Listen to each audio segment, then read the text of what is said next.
paglaot ng ilang araw, linggo o buwan, ang paghatak ng lambat at ang pagbenta ng isda ay ilan sa mga bagay na inaasahan ng mga mangingisda pati na rin ng kanilang mga pamilya upang matugunan ang kanilang mga pangangailangan sa araw-araw. Ganito ang karanasan ng mga mangingisda hindi lamang sa Navotas Fishport Complex kung hindi sa buong bansa. Sa pagpapatuloy ng ating paglalakbay, ating saksihan ang pakikipagsapalaran sa buhay ng isang mangingisda mula sa baybayin ng Navotas Fishport Complex.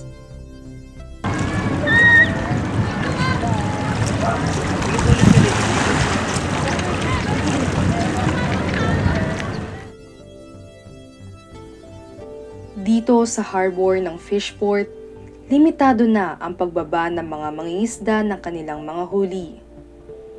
Kung dati ay halo-halo ang mga sasakyang pandagat na nagbababa at mga isdang inilalagak sa pier, ngayon, mga lancha o barko na lamang ang maaaring tumali sa pier at iilang isda na lamang ang maaaring ibaba rito. Ito naman po, okay. Pagka ikaw naka-timbre ka rito sa Fishport, na may kung saan pa may papel kayo na yung binabayaran na para makatali kayo. Pagka hindi ka nakakuan dito, naka-record, hindi ka pwede tumali. It's a pera kami, katulad yan. Eh, doon lang kami sa likod ng mga lancha. Kasi sa amin, kasi pamaliitan lang yan. Parang hindi naman kami nila iniintindi. Oo, nintindi kasi ang kinuha nila talaga priority dapat ang nyo yung mga taga-lancha. Ayon sa karanasan ni Obet bilang isang mangingisda sa mahigit 3 dekada, pahirap ng pahirap ang kanilang sitwasyon sa kasalukuyan, lalo na sa pagtatali ng mga bangka at paglaot upang mangisda.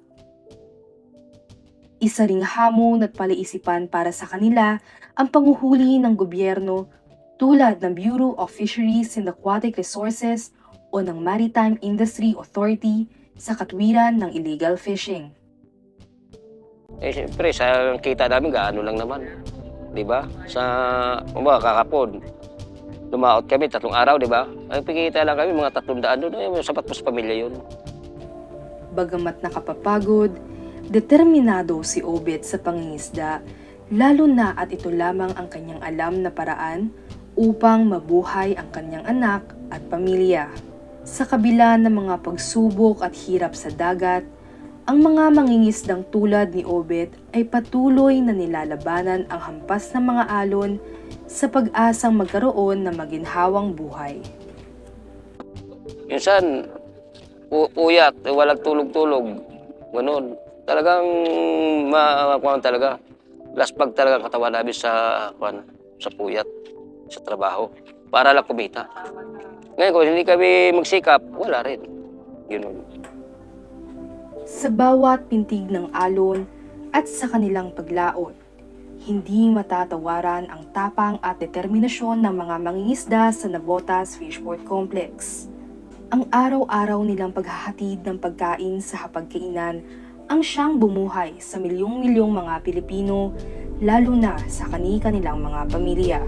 Sa nagdaang 3 kwento na ating natunghayan, mula sa isang fish trader, batilyo at mangingisda, ating nakita ang kahalagahan ng mga otoridad at mga patakaran para sa maayos na pagpapatupad ng mga operasyon.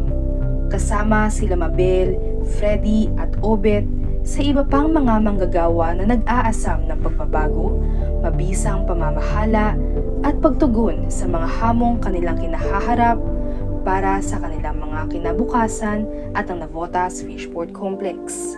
Ako si Ronaline Clarete at ito ang Sa Baybayin ng Navotas, isang dokumentaryo ng daungan sa Pilipinas.